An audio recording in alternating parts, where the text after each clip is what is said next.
Ga ta nan ku da zo mu ji ta. A yau tatsuniya ce tsakanin gizo da ƙoƙi da kuma kura da sarkin gari da gonar gyaɗa. A wani gari an yi wani sarki wanda yake da dukiya kuma yana da wata katafariyar gonar gyaɗa. Gonar gyaɗan nan tasa ta fito ta yi yabanya, 'ya'yanta sun yi kantsar, kawai noma ya rage. Ana nan kuwa kafin sarki ya sa a tsinke mai wannan gyaɗa tasa, kawai sai gizo ya ƙyalla ido ya ganta. Kullum gizo sai ya haɗa baki da matarsa ƙoƙi sai su je su yi wa sarki sata. Kullum haka sarki sai ya lura da ana yi masa sata a cikin wannan gona tasa. Hakan yasa sai ya fara tunanin yanda za a iya kama ɓarawon da yake yi masa wannan satar. Sarki yasa aka shirya masa tarko. Wannan tarko ba wani tarko aka shirya masa ba face ƙirƙirar wani mutumi na wata 'yar budurwa, wanda in ka ganta ka rantse da cewar wannan budurwa ce ta gaske, amma sai dai ta dango ce. Aka je aka ajiye ta a tsakiyar wannan gona, aka ajiye mata zuma da nono da kayan abinci da duk wani abu da za ta bukata. Aka yi sa'a kuwa bayan ajiye wannan da tafiyar sai gizo ya sake zuwa cikin wannan gona domin yin sata. Ranar kun yi faɗa da matarsa ƙoƙi, don haka bata biyo shi ba, shi kaɗai ya taho. Ko da shigarsa cikin wannan gonar gyaɗa ta sarki sai ya ga wata kyakkyawar budurwa a zaune, ga zuma a gabanta, ga nono ga kuma kayan abinci. Ya je kusa da ita ya tsaya, yawunsa ya tsinke, ya tambaye ta da cewar yar budurwa ko kya iya san min kaɗan daga cikin wayannan kaya naki? Yar budurwa bata yi magana ba. Haka yasa gizo ya ci gaba da naci, yana ƙara tambayar ta, amma yar budurwa bata ce masa ko uffan ba. Ganin haka yasa ya naɗe kafafuwa ya zauna ya tsuguna, da ƙoƙarin fara kai hannunsa kan ƙwaryar zuman nan domin ya sha. Ko da kai hannunsa ke da wuya sai hannun ya makale. Cikin murmushi ya ƙara kallon yar budurwan nan ya ce, yar budurwa ko ba ga ɗaya hannun ba? Sai ya ƙara kai ɗaya hannun domin ya ƙara rungumar wannan ƙwarya ta zuma. Nan ma hannun nasa ya ƙara makalewa. Sai ya ƙara murmushi ya ce, to ba ga kafata ba? Nan ma ya kai kafarsa, kafar ita ma ta makale. Ko da ganin haka kafafuwansa duka sun makale, sai ya ƙara yin murmushi ya ce, ni da Allah ya wadace ni da kafafuwa da yawa. Sai ya ƙara mika sauran kafafuwan nasa, nan ma dai suka makale. A nan ne fa gizo ya fahimci ashe tarko ne aka yi masa, wannan yar budurwa ba ta gaske bace ba. Gizo ya tsure cikinsa ya ɗori ruwa, ya rasa yanda za a yi domin ya samu mafita. Ya fara kici da wannan yar budurwa domin ya kwace, amma ya kasa. Haka dai ya fawwala wa Allah, ya zuba sarauta Allah ido. Can bayan tsawon lokaci sai gizo ya ji rugugi da taku na mutane suna doso cikin wannan gona da iwace su. Alamu dai ba mutane ne waɗanda suke yan kaɗan. Gizo ya ƙara shiga firgici da razani, cikin zillimi da kuma faɗuwar gaba, da tunanin menene abin da zai je ya dawo. Ya san dai ba kyale shi za su yi ba. Sarki da fadawa suka doso cikin wannan gona, suna zuwa suka gan shi, suka juyo suka kalle shi. Sarki da mutanen gari kowa ya fara mai tofin alatsi ne da cewar, gizo dama kai ne wanda kake yi wa sarki sata? To yau Allah ya tona asiri.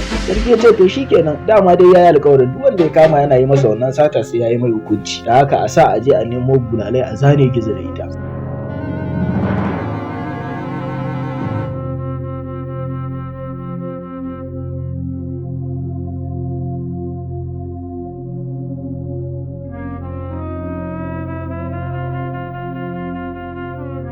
Sarki ya sa aka ciro gizo daga jikin tarko, aka ɗaure shi a jikin wata bishiya katamau. Sarki ya sallami mutanen gari, sannan fadawa suka tafi nemo bulalai domin a zane gizo. Sarki kuma aka yi mai tanti daga can gefe ya zauna.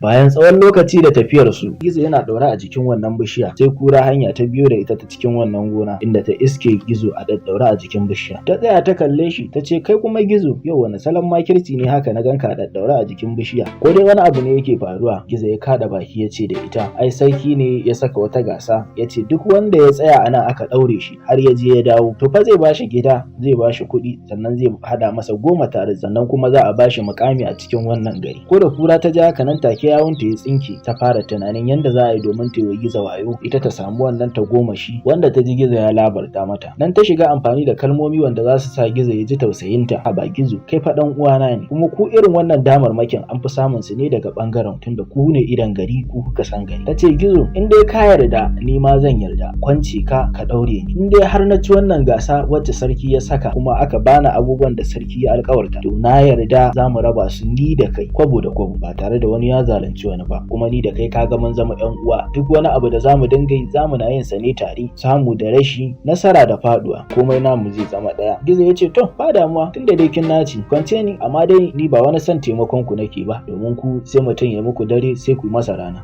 Kura ta yi masa rantsuwa da cewar hakan ba zai faru ba. Ce, to shikenan, kwance ni. Nan take kura ta shiga kwance shi, bayan ta gama kwance shi ya daure ta katamau. Duk inda ta ji ma bai dauri ba sai ta ce nan bai dauri ba, ƙara daure, saboda kada sarki ya ga wani wajen bai yi yanda ya kamata ba, har su tunanin rage min ma. Ya ce, to ba damuwa. Bayan ya gama daure ta, ya gudu saman wata bishiya da take nesa da su kaɗan, ya bar kura a tsaye a wurin a daure.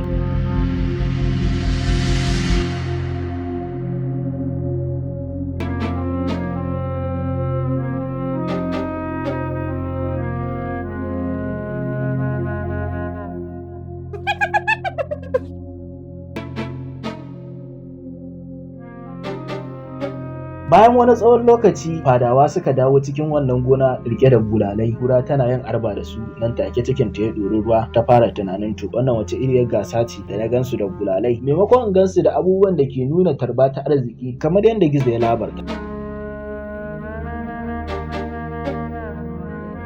Ko da fadawan suka karaso inda take suka kama ta, suka shiga tsula mata bulala, tana ihu, suka zane ta ciki da bai. Ko da ta ji duka yayi mata yawa, dan ta kukan kura, ta fusge wannan igiya ta ruga a guje. Zuwan ta karkashin bishiyar da Gizo ke kai kenan, sai ta zauna domin dan ta ga ta yi nesa da su. Gizo yana saman wannan bishiya yana kallon ta yana ta dariya. Sai ya dauki ɗaya daga cikin 'ya'yan itacen da ke kan wannan bishiyar ya jefe ta da shi. Ko da ta daga kai ta ganshi, cikin fushi ta ce da shi, yau ka cika cikakken mayaudari, kuma abin da zai raba ni da kai a yau din nan sai mutuwa. Ko ka sako in cinye ka, kai wa 'ya'yana sauran su yi kalaci, ko kuma bani barin wannan bakin bishiyar, ko da kuwa za mu kwana a nan mu hanzi. Gizo ya ce to shikenan, dai abin da kika faɗa ne na yarda, amma dai ki sani ni ba zan sauko a ƙarƙashin wannan bishiya da nake kanta. Lalle zan yi kamar baka, dan dare ne a wancan bakin bishiyar. Ya nuna mata wata bishiya da take nesa da ita kaɗan. Ya ce to shikenan, ko ma dai a ina zaka sauko, ni ina inda zaka sauko. Ya ce to in dai kina so ki kama ni sai dai ki koma bakin waccan bishiyar da na nuna miki. Ai kuwa cikin rashin wayo kura ta koma bakin bishiyar da Gizo ya labarta mata, ta je ta zauna. A tunaninta tana jiran ya faɗo domin ta cinye shi. Nan take kuwa Gizo ya faɗo a ƙarƙashin bishiyar da yake kai, ya ruga a guje ya tsere mata. Barin post dan kan bera. Wannan shine ƙarshen wannan tatsuniya tamu. Za ku iya share, ku like, ku comment, sannan ku subscribe a wannan tasha ta Sadiq Bala Films domin samun ingantattu kuma ƙayatattun shirye-shirye a koda yaushe idan mun dora. Ni ne naku a koda yaushe Sadiq Bala.